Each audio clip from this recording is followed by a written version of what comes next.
گزشتہ سبق میں ہم نے فکری جنگ کے تیسرے محاذ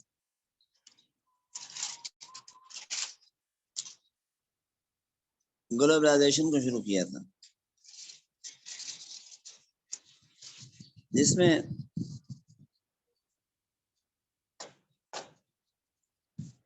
یہ بات ہم نے پڑھی تھی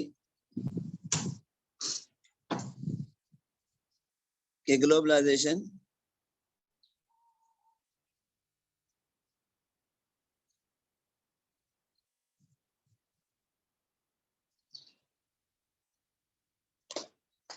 یہ اگلا ایڈیشن ہے استعمار کا، اور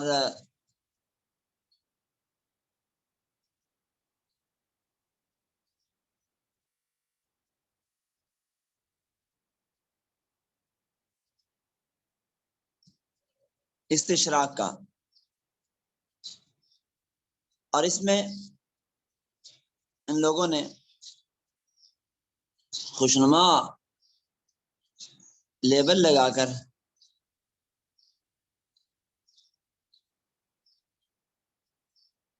گلوبلائزیشن کو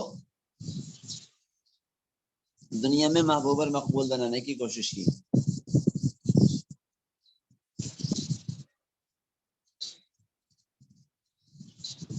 اور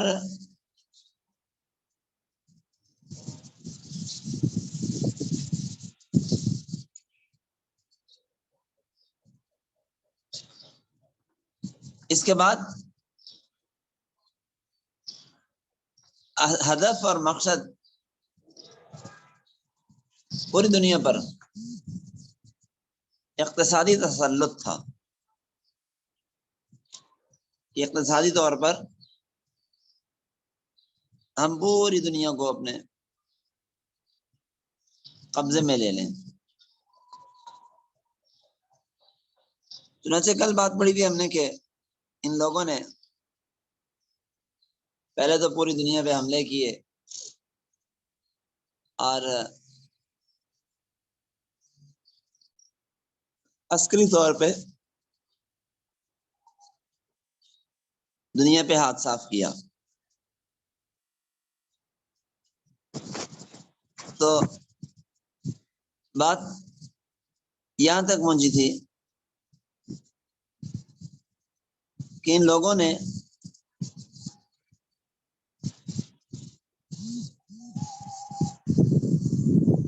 چھوٹے چھوٹے ملکوں کو ہضم کرنے کی ایک پلاننگ کی، اور تھوڑے ہی سالوں میں امریکہ نے ایک دنیا کے بڑے خطے کے اوپر قبضہ کر لیا۔ 7 دسمبر 1941 کو پرل ہاربر جاپان کے حملے کو امریکہ نے اپنی بے لگام طاقت کا بہانہ بنایا۔ دوسری جنگ عظیم میں تمام اتحادی فوجوں کی کمان امریکی جنرل آئرن ہاور کے ہاتھ میں تھی، اور اس موقع پہ صدر روزویلٹ فوت ہوا تو ٹرومین کو صدارت ملی، اور وہ یہودیوں کا ایجنٹ تھا۔ اس نے 2 بڑے جرم کیے، ایک ناگاساکی ہیروشیما پر ایٹمی بموں کا تجربہ کیا، اور دوسرا اس نے اسرائیل کے قیام کی حمایت کی۔ تو یہاں تک بات کل ہم نے پڑھ لی تھی، اب وہیں سے آگے چلتے ہیں۔ سیاسی عالمگیریت کی طرف جو سفر تھا، اس میں سب سے مؤثر طبقہ وہ یہودی سرمایہ کار تھے، امریکہ کے رہنے والے تھے۔ ان کے پاس سرمایہ بھی تھا، میڈیا بھی کی طاقت بھی تھی۔ 1897 میں صہیونیوں کے پہلی عالمی کانفرنس میں پیش کردہ پروٹوکولز میں ایک عالمی حکومت کا نقشہ پیش کر دیا گیا۔ آگے چل کر یہودی برطانیہ، امریکہ اور عالمی اداروں کے سہارے اسی عالمی حکومت کی طرف پیش قدمی کرتے دکھائی دیے۔ چنانچہ عالمی اداروں کا قیام ظاہر ہے کہ تبھی ہو سکتا تھا کہ جب دنیا کے اکثر ممالک خصوصاً بڑی بڑی طاقتیں اس کی ضرورت محسوس کریں۔ اب اس ضرورت کو پیدا کرنے کے لیے 1914 میں پہلی اور 1939 میں دوسری جنگ عظیم کے شعلے بھڑکائے گئے۔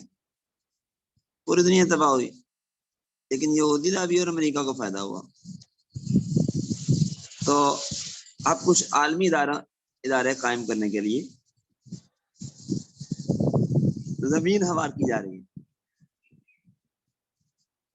پہلی جنگ عظیم میں امریکہ نے اپنی قوت کو بڑی حد تک محفوظ رکھا اور باقی اور بھی دنیا لڑتے لڑتے تباہ ہو گئی۔ تو دنیا کی ایک بڑی طاقت کے طور پر امریکہ نمایاں ہو گیا۔ دوسری جنگ عظیم میں اس نے جاپان کے خلاف ایٹم بم استعمال کر کے اتحادی کو فتح دلوائی اور روس کے بعد دنیا کی سب سے بڑی قوت کے طور پر وہ سامنے آیا۔ اور انہی دونوں جنگوں کے بہانے یہودی لابی نے دنیا کو عالمی اداروں کی ضرورت کا یقین دلایا اور یوں عالمی سیاسی اداروں کا قیام عمل میں آیا، جن کی باغ دوڑ امریکہ اور امریکہ کے یہودی سرمایہ کاروں کے ہاتھ میں تھی اور ہے۔ اب وہ ادارے کون سے تھے، کیا تھے؟ تو پہلا ادارہ بنایا گیا لیگ آف نیشنز۔ اس ادارے کا بنیادی مقصد تو بتایا گیا قیام امن ہے، تخفیف اسلحہ ہے، آزادانہ تجارت ہے، نو آبادیاتی ملکوں کے مسائل کو عوام کی خواہشات کے مطابق حل کرنا ہے اور جمہوری اصولوں پر ایک مثالی عالمی نظام کا قیام یہ بتایا گیا۔ اور اس کا ڈھانچہ امریکی صدر ولسن کے سیاسی مشیر کرنل مانڈیل ہاؤس نے تیار کیا۔ جنوری 1918 میں اسے امریکی کانگریس کے سامنے پیش کیا گیا۔ یہ خاکہ کانگریس میں قرارداد 14 کے نام سے مشہور ہوا۔ لیگ آف نیشنز کے منشور میں جنگ اور استعمار کو جرائم میں کی فہرست میں شامل کر کے بہت سے نو آبادیاتی علاقوں کو حقوق دینے کی امید دلائی گئی، لیکن جہاں تک امریکی استعمال کا تعلق ہے اس پر کوئی روک ٹوک نہیں رکھی گئی۔ اسی طرح تخفیف اسلحہ کا اطلاق بھی امریکہ کے علاوہ دیگر ملکوں پر کیا گیا۔ وجہ یہ تھی کہ امریکی اور یہودی لابی کا مقصد یہ تھا کہ کوئی ملک امریکہ کے مقابلے میں اپنی دفاع کرنے کی صلاحیت حاصل نہ کرے، بس امریکہ کے پاس دفاعی طاقت ہو۔ اور آزادانہ تجارت کو فروغ دینے کا مقصد یہی تھا کہ امریکہ اور یہودیوں کے معاشی حریفوں کو اقتصادی لڑائی میں شکست دی جائے۔ اب امریکہ کا بحری بیڑا سب سے بڑا تھا، آزادانہ تجارت کے ذریعے وہ عالمی منڈیوں پر تسلط حاصل کر سکتا تھا۔ لیگ آف نیشنز کے ان قوانین کے نتیجے میں امریکہ اور یہودی سرمایہ کار دن دگنی رات چگنی ترقی کرنے لگے۔ 1929 میں امریکہ کے پاس محفوظ سونے کے ذخائر پوری دنیا کے سونے کے ذخائر کے 60% تھے، یعنی پوری دنیا کے پاس 40% سونا ہے اور امریکہ کے پاس 60% سونا ہے۔ دوسرا ادارہ اقوام متحدہ بنایا گیا اور وجہ اس کی ہوئی کہ امریکی اور صہیونی لابی جس تیزی کے ساتھ اپنے مقاصد کو حاصل کرنا چاہتی تھی، تو لیگ آف نیشنز کا منشور اس لیے کوئی زیادہ مفید نہ ہوا ثابت۔ امریکی اور صہیونی اغراض کی جلد تکمیل کے لیے لیگ آف نیشنز کو ختم کر دیا گیا اور 1 جنوری 1942 کو 26 ملکوں کے اتفاق سے اسے اقوام متحدہ میں تبدیل کر دیا گیا۔ 24 اکتوبر 1945 میں امریکی شہر سان فرانسسکو میں اقوام متحدہ کے منشور کا اعلان ہوا جسے امریکی صدر روز ویلٹ کی نگرانی میں دوسری جنگ عظیم کے دوران مرتب کر لیا گیا تھا۔ یہی ادارہ اس وقت سیاسی عالمگیریت کا مرکزی محور تھا، اور اس کے بارے میں اقوام متحدہ کے سابق سیکرٹری جنرل پطرس غالی کی گواہی ہے۔ وہ کہتے ہیں کہ اقوام متحدہ کا ادارہ عالمی نظام حکومت کے قیام کی پہلی اینٹ کی حیثیت رکھتا ہے، یعنی وہی جو ایک عالمی نیو ورلڈ آرڈر بنانا چاہتے ہیں اس کی پہلی اینٹ اقوام متحدہ ہے۔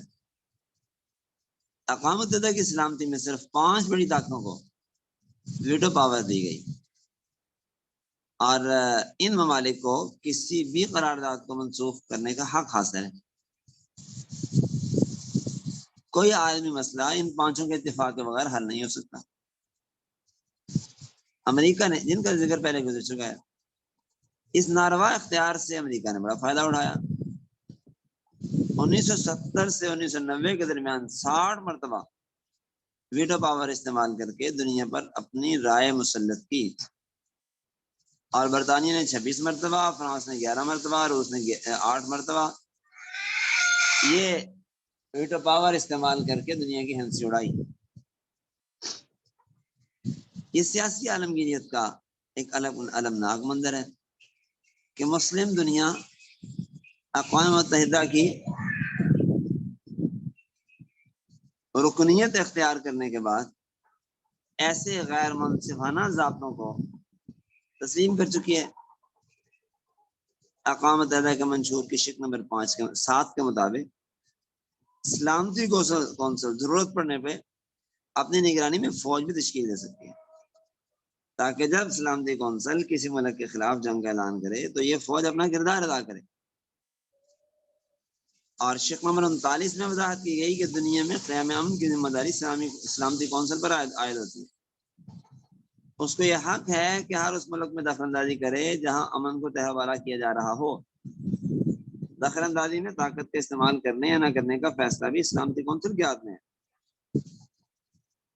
اور اقوام متحدہ کے اس منشور نے بڑی طاقتوں خصوصاً امریکہ کو مختلف ممالک میں مداخلت کا قانون راستے فراہم کی۔ امریکہ نے پھر اس کے بعد جن جن ملکوں میں چاہا تو دہشت گردی کی۔ 1960 میں افریقی ملک کانگو میں سیاسی ابتری کے دوران اقوام متحدہ کی طرف سے پہلی مرتبہ کسی ملک میں فوج بھیجی گئی جس نے ہزاروں بے قصور شہریوں کو ہلاک کیا۔ 1960 میں کانگو میں گئے۔ 7 دسمبر 1975 میں امریکی صدر فورڈ آران کے مشیر ہنری کنسلر نے انڈونیشیا کے جزیرہ تیمور کا دورہ کیا۔ 3 گھنٹے بعد دورے کے 3 گھنٹے بعد انڈونیشیا کا امریکہ نواز حکومت نے تیمور پر حملہ کر دیا، جس کے نتیجے میں 2 لاکھ کے لگ بھگ افراد ہلاک ہوئے۔ جب اقوام متحدہ میں انڈونیشین حکومت کے خلاف پابندی لگانے پر ووٹنگ ہوئی تو امریکہ نے انڈونیشین حکومت کے حق میں ووٹ ڈالا، جس سے ان کے حوصلے اور بڑھ گئے، اور اس نے جزیرے کے باشندوں پر بموں کی بارش کر دی۔ 25 سال کے بعد انڈونیشین حکومت کے امریکہ کے ساتھ تعلقات بگڑ گئے، تو تیمور جزیرے پر انڈونیشیا کے قبضے کو سلامتی کونسل میں ناجائز قرار دے دیا گیا۔ تیمور کے عیسائی باشندوں کی بھرپور امداد کر کے اقوام متحدہ کے ذریعے تیمور میں ریفرنڈم کرایا گیا اور اسے عیسائی اکثریتی ریاست کے طور پہ آزاد کروا دیا گیا اس سے۔ تو آپ دیکھیں کہ دہشت گردیاں کس طرح ہیں اور چودراہٹ کیسے ہو رہی ہے۔ امریکی وزیر خارجہ نے ستمبر 1961 میں سیاسی عالمگیریت کا ایک خاکہ مرتب کرتے ہوئے اعلان کیا تھا کہ اقوام متحدہ کی نگرانی میں پہلے درجہ بدرجہ ایک بین الاقوامی فورس تیار کی جائے گی، اور ایک مرحلے میں منظم طور پر بڑی تیزی سے تمام ملکوں کو ایٹمی اسلحے سے محروم کر دیا جائے گا، تاکہ کسی بھی ملک کے لیے اقوام متحدہ کی طاقتور فوج کو چیلنج کرنا ممکن نہ ہو سکے۔ ان تیاریوں اور منصوبہ بندیوں کے بعد سیاسی عالمگیریت کی طرف بڑا قدم اس وقت اٹھایا گیا جب سوویت یونین افغانستان میں شکست فاش سے دو چار ہوئی اور کمیونزم کے نظریے کی ناکامی دنیا پر عیاں ہوئی، تو یورپ میں کمیونسٹ حکومتوں کے تختے الٹے۔ چونکہ سوویت یونین اور کمیونزم کو مسلمانوں کی ایمانی قوت نے نظریہ جہاد نے شکست دی تھی، اس لیے مغرب کو یہ خطرہ لاحق ہوا کہ اب کمیونزم پر غالب آنے والے اسلام کے عادلانہ نظام میں ہی اپنے سماجی اور معاشی مسائل کا حل رکھا ہوا ہے، تو کہیں ایسا نہ ہو کہ اب دنیا اس میں حل تلاش کرنے لگے۔ امریکہ نے تمام اسلام دشمن طاقتوں کو عالمگیریت کے نفاذ کے لیے اکٹھا کر لیا اور اپنے روایتی حریف روس کو بھی قائل کر لیا کہ باہمی دشمنی بھول کر اسلام کے خلاف ایک عالمگیر نظام کی بالادستی کی تیاری کا آغاز کر دینا چاہیے۔ جب اس نقطے پہ اتفاق ہو گیا تو کمیونزم کی شکست کے بعد اسلام کی کامیابی کے بجائے سرمایہ دارانہ نظام کی فتح کو باور کرایا گیا اور دنیا کو مکمل طور پر سرمایہ دارانہ نظام کی ترقی یافتہ شکل گلوبلائزیشن کا اسیر بنانے کی تیاریاں شروع کر دی گئی۔ 1991 میں امریکہ کی طرف نیو ورلڈ آرڈر کا آغاز ہوا۔ امریکہ کی طرف سے نیو ورلڈ آرڈر کا آغاز ہوا۔ سابق امریکی صدر جارج بش سینئر کا خلیج جنگ کے موقع پہ یہ بیان سیاسی عالمگیریت کے عزائم کی وضاحت کرتا ہے کہ اس نے کہا کہ ہمارے سامنے اس وقت نئے عالمی نظام کی تشکیل کا قیمتی موقع ہے، ہمارے لیے بھی اور ہماری آئندہ کی نسلوں کے لیے بھی۔ ہمیں واقعی یہ موقع مل گیا کہ نئے عالمی نظام کی عملی تشکیل کریں۔ 1995 میں امریکی شہر سان فرانسسکو میں منعقد ہونے والے ایک اجلاس میں گلوبلائزیشن کے آغاز کا باقاعدہ اعلان ہوا۔ اجلاس میں سابق صدر جارج بش سینئر، سابق روسی صدر گورباچوف اور سابق برطانوی وزیر اعظم مارگریٹ تھیچر اور سابق امریکی وزیر خارجہ شولٹنز سمیت دنیا بھر کے 500 سیاسی قائدین، سماجی مفکرین، سائنسدانوں اور اکنامکس کے ماہرین نے شرکت کی۔ اجلاس کا ایجنڈا تو بظاہر یہ تھا کہ 21ویں صدی داخل ہونے کے لیے ایک نقشہ، 21ویں صدی میں داخل ہونے کے لیے ایک نقشہ راہ کا، یعنی ایک منصوبہ بندی کر لی جائے، ایک اپنے اہداف طے کر لیے جائیں، ایک لائحہ عمل طے کر لیا جائے۔ لیکن حقیقت میں یہ گلوبلائزیشن کی طرف پہلا قدم تھا۔ اسی طرح صہیونی لابی اور یہودی سرمایہ داروں کی جو ایک عالمگیر سلطنت کا ان کا جو خواب ہے، اس کی راہ ہموار کرنے کے لیے گلوبلائزیشن کا آغاز کر دیا گیا۔ سیاسی گلوبلائزیشن نے امریکہ کو دنیا میں ایک ظالم وڈیرا بنا دیا۔ اس کا اندازہ اس بات سے لگائیں کہ اس وقت دنیا کے 140 ملکوں میں امریکی اس وقت 140 ملکوں میں امریکی فوجی تعینات ہیں، اور ان میں سے بہت سے ملکوں میں امریکہ یہ بات منوا چکا ہے کہ ان کے عوام یا حکومتیں امریکی شہریوں کے کسی جنگی جرم کے خلاف احتجاج نہیں کریں گے۔ یعنی ہماری فوجیں آپ کے ملکوں میں رہیں گی اور یہ تمہارے بندے ماریں گی، تمہارے خلاف احتجاج، تمہارے خلاف کاروائیاں کریں گی، اور تم سی بھی نہیں کر سکتے، احتجاج نہیں کر سکتے۔ آپ آج دیکھ لیں افغانستان میں امریکہ گھسا تھا تو قیام امن کے لیے جنرل کونسل نے یہ طے کیا کہ اسامہ بن لادن یا اس کے بعد طالبان یہ دنیا کے امن کے لیے خطرہ ہیں، ایسا گھس گیا وہاں پہ اور اتنا عرصہ وہاں پہ رہا، ان لوگوں پر ظلم ڈھاتا رہا، اور اس کے بعد اب وہاں سے جب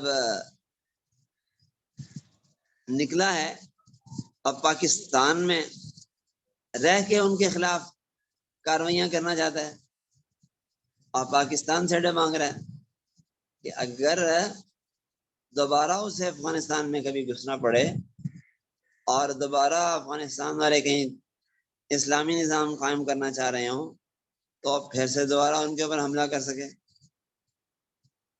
تو اب پاکستان سے اڈے مانگے اور پاکستان میں پہلے بھی اڈے موجود ہیں ان کے. مشرف دور میں پاکستان میں اڈے دیے گئے تھے اور آج پاکستان کے اندر بھی امریکی فوجی موجود ہیں. اور آپ نے دیکھ لیا ریمنڈ ڈیوس نے کئی بندے مارے اور لاہور شہر میں مارے بندے. اور جب اس کو پکڑا گیا اس کے خلاف احتجاج کیا گیا تو باعزت اسے بری کر دیا گیا اور زبردستی ان مقتولوں کے وارثوں کو منہ میں وہ چورن ڈال کر لالی پاپ ڈال کر پیسوں کا تھوڑے پیسوں کا 2-2 لاکھ تو زبردستی خاموش کرا دیا گیا. اور وہ بھی پاکستان سے دلوایا گیا, گورنمنٹ پاکستان سے, انہوں نے خود نہیں دیا. اور یوں آج بھی کتنے لوگ پکڑے جاتے ہیں. ابھی چند دن پہلے ایک بندہ پکڑا گیا امریکی پشاور سے. وہاں پہ وہ ایسے ہی کام کر رہا تھا. 2003 میں امریکہ نے غریب ملکوں کو دھمکیاں دی کہ وہ اس معاہدے پر دستخط کریں کہ انسانی حقوق کی خلاف ورزی کرنے پر اور کسی بھی امریکی سپاہی, شہری اور سرکاری ملازم کے خلاف جنگی جرائم کی عدالت میں مقدمہ دائر نہیں کریں گے. امریکہ نے دھمکی دی کہ اگر 30 جون 2003 تک اس معاہدے پر دستخط نہ کیے گئے تو ان ممالک کی فوجی اور اقتصادی امداد مسدود کر دی جائے گی. چنانچہ 43 غریب ملکوں نے اس معاہدے پر دستخط کر دیے. اس وقت مسلمانوں کا روحانی مرکز سعودی عرب بھی اس وقت تک بری طرح سیاسی عالمگیریت کا نشانہ بنا ہوا. 1932 میں شاہ سعود نے یہاں حکومت قائم کی تھی. تیل کی جب دریافت ہوئی تو عروج پذیر ہوا, خوشحالی کا ایک نمونہ بنا. شاہ فیصل کی شہادت کے بعد امریکہ نے اپنی ثقافت پھیلا کر بڑے بڑے عمراء کو اپنے زیر اثر کر لیا. سعودی حکام سے وعدہ لیا گیا کہ وہ کبھی بھی امریکہ کو تیل کی فراہمی بند نہیں کریں گے اور امریکہ اس کے بدلے ان کے اقتدار کا تحفظ کرے گا. تب سے امریکہ سعودی عرب کا تیل مفت استعمال کر رہا ہے. اس کی وجہ سے سعودی عرب اپنی مالداری کے باوجود اب طریقے شکار ہے. مہنگائی بڑھ رہی ہے کیونکہ وہ تیل تقریباً مفت دیتے ہیں. تقریباً مفت کا معنی یہ ہے کہ سال بعد چند ٹکے دیتے ہیں, سال بعد, اور پورا سال تیل بھرتے ہیں. اور جو چند ٹکے دیتے ہیں وہ ان کے جو اخراجات ہیں وہ اخراجات بھی ان چند ٹکوں سے زیادہ ہیں اور قیمت تو دیتے نہیں. تو بیچارہ سعودیہ کتنے عرصے سے غربت کی چکی میں پیس رہا ہے. حالات خراب سے خراب ہوتے جا رہے ہیں. مجبوراً کبھی حاجمنے والوں سے اور کبھی باہر سے آ کے کاروبار کرنے والوں سے یعنی غیر سعودیوں سے, اور بیچارے پیسے کماتے ہیں طرح طرح کے بہانے بنا کر. اور کبھی وہاں کا اقامہ مہنگا کر دیا, کبھی وہاں کی جو ہے وہ اخراجات بڑھا دیے تاکہ ان کے ملک کے خرچے چل سکیں. حالانکہ اگر امریکہ ان سے تیل نہ چھینے اور وہ اپنا تیل فروخت کریں تو اس سے زیادہ خوشحال ملک دنیا میں شاید کوئی نہ ہو. لیکن زبردستی ان کا سارا تیل وہ لے جاتے ہیں اور ان کو اپنی ضرورت کا تیل ملتا ہے, بس اس سے وہ اپنا گزر بسر کر سکے. اب انہیں کہا جا رہا ہے کہ آپ تیل پاکستان کو دیں. پاکستان کے ساتھ معاملات کیے جا رہے ہیں تیل کے, اور وہ بھی ادھار. تو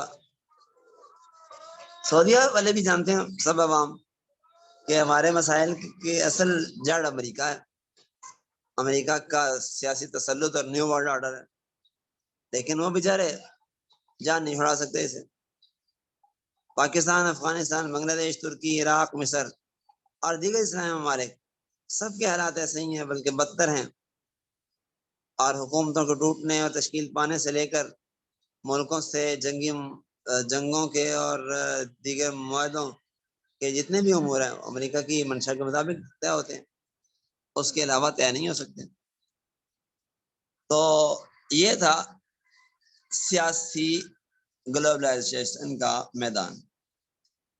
اور دوسرا میدان ہے اقتصادی گلوبلائزیشن کا۔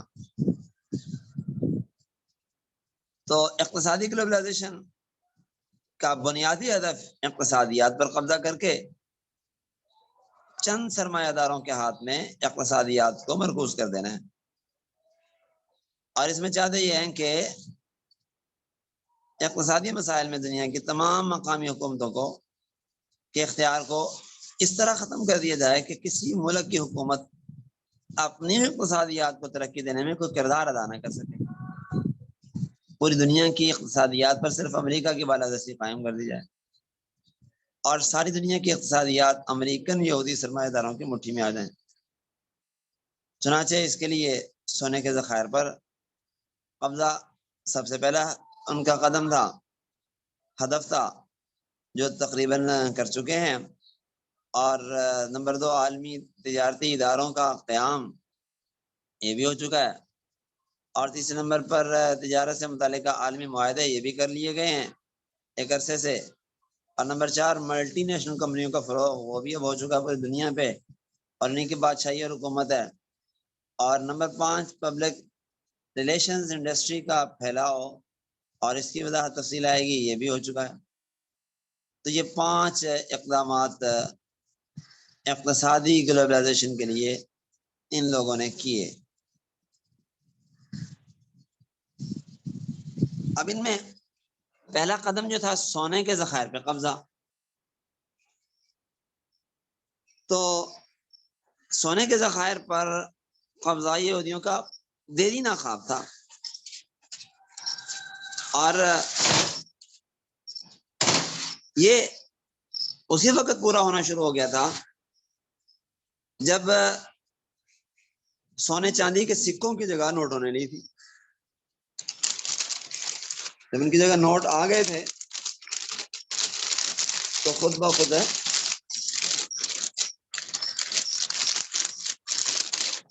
ان کا خواب پورا ہونا شروع ہو گیا۔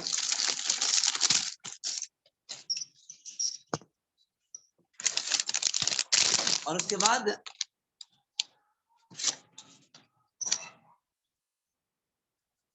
اچھا، اس سے پہلے ہوتا یہ تھا کہ لوگ سامان کی خرید و فروخت کرتے تھے،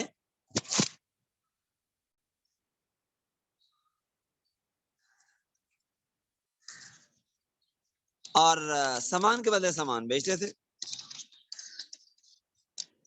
پھر ایک زمانہ آیا کہ سونے چاندی کے بدلے میں خرید و فروخت ہونے لگی۔ اس کے بعد یہ دور آیا کہ اب خرید و فروخت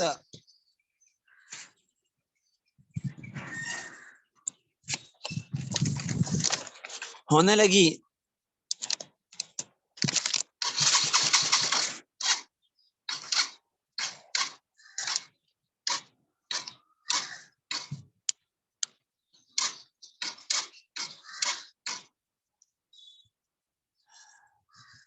نوٹوں کے ذریعے۔ تو نوٹ کیسے آئے؟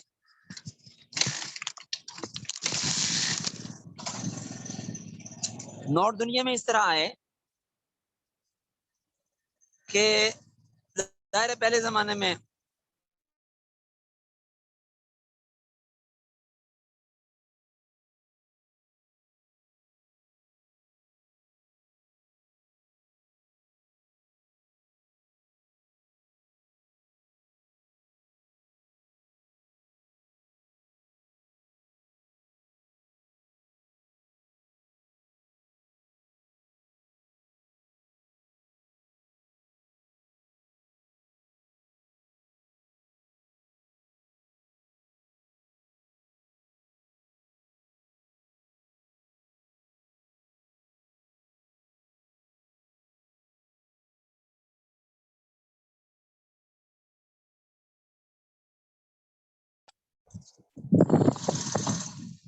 ظاہر خطرہ ہوتا تھا تو اس کے پیش نظر کرتا یہ تھا کہ اپنا سونا کسی صراف کے پاس رکھوا دیتا تھا اور وہ صراف اس کو رسید بنا دیتا تھا.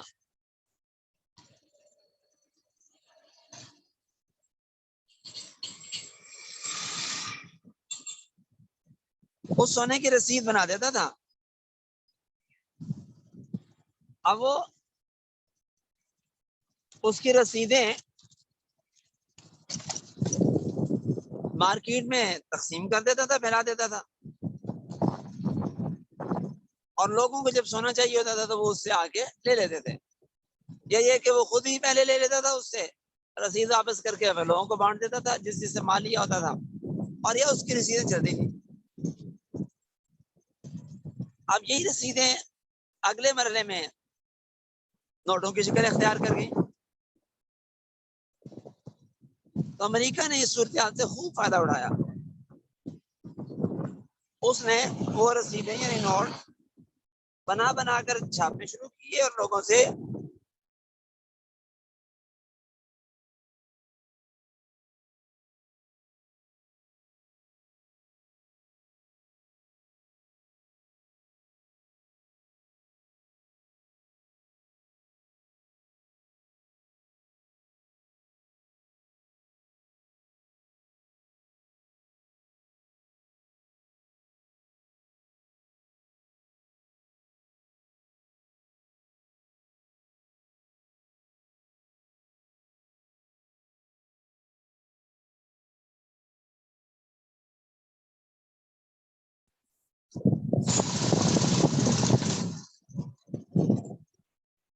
تو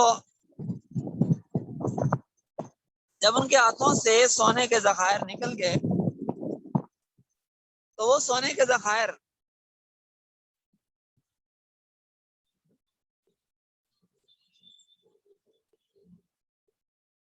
امریکی بینکوں میں جمع ہونے لگے.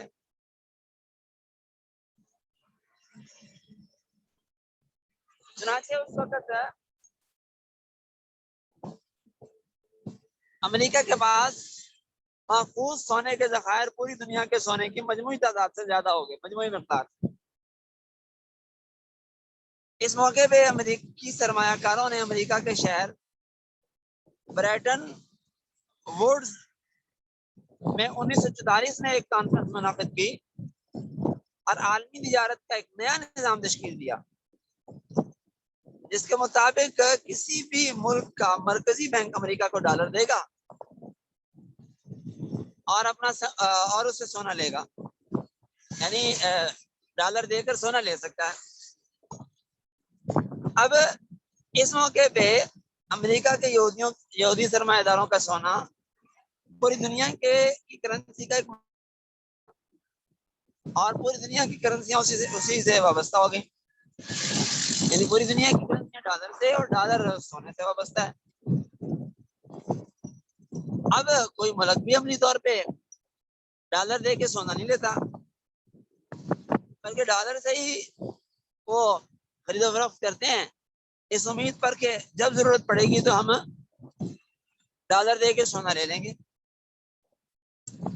اب جب 1971 میں امریکہ سے ایک موقع پہ مطالبہ کیا گیا سونے کا, تو امریکہ نے سونا دینے سے صاف انکار کر دیا. اب وہ جو نظام بنایا تھا بریٹن ووڈز والا وہ بھی ختم ہو گیا, اور اب دنیا پہ یہ حقیقت آشکارا ہو گئی کہ سونے کا واحد مالک دنیا میں صرف یہودی ہے. یوں یہودی سونے پر قابض ہوئے. اب اگلا مرحلہ یہ ہوا کہ اب وہ یہ چاہتے ہیں کہ پوری دنیا کی تمام کرنسی پہ اگر حکومت ہو تو صرف اور صرف امریکہ کی ہو, اور اب کرنسی کی شکل چینج کر دی گئی. آج کل جو ای کرنسی آئی ہے آپ کے مارکیٹ میں بہت طرح سے, یہ جو کرنسیاں آج کل پھیلی ہوئی ہیں لوگ ان میں پھر وہ کر رہے ہیں، ہاتھ میں کچھ بھی نہیں ہے، اور سب کچھ جو ہے وہ صرف نیٹ پہ ہے اور صرف کوڈز ہیں. اس کے ذریعے وہ یہ چاہتے یہ ہیں کہ پوری دنیا کا جو سرمایہ ہے وہ صرف یہودیوں کے ہاتھ میں ہو، اور سرمایہ اسے ملے جو ان کی تابعداری کرے، فرما برداری کرے، ان کے مطابق چلے، اور ورنہ کسی کے پاس کوئی سرمایہ نہ ہو، وہ صرف کوڈ ہوں گے. اب ان کے ذریعے وہ اربوں خربوں پتی ہے، لیکن اگر اس نے یہودیوں کی اور امریکیوں کی سرمایہ داروں کی مخالفت کی اور ان کی مخالفت مول لی، تو اس کے نتیجے میں اسے اپنے تمام سرمایہ سے ہاتھ دھونا پڑے گا. اور آج وہ کروڑوں پتی ہے اور کل وہ فرش پہ ہوگا، فرش خاک پہ ہوگا.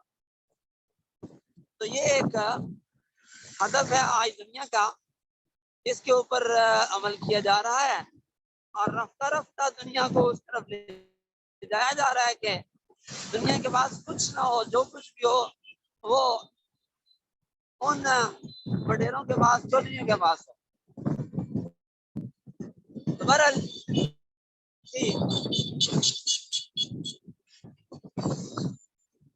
اقتصادی عالمگیریت میں پہلا ہدف، پہلا قدم سونے کے ذخائر پر قبضہ کرنے کی. کس انداز سے انہوں نے پوری دنیا کے سونے پہ قبضہ جما لیا. اور اب دوسرا ہدف ان کا تھا عالمی مالیاتی اداروں کا قیام، اور اس میں آئی ایم ایف کا قیام ہوا، ورلڈ بینک کا قیام ہوا، ورلڈ ٹریڈ آرگنائزیشن کا قیام ہوا، اور یوں پوری دنیا کو اداروں نے اپنے تسلط اور قبضے میں لے لیا.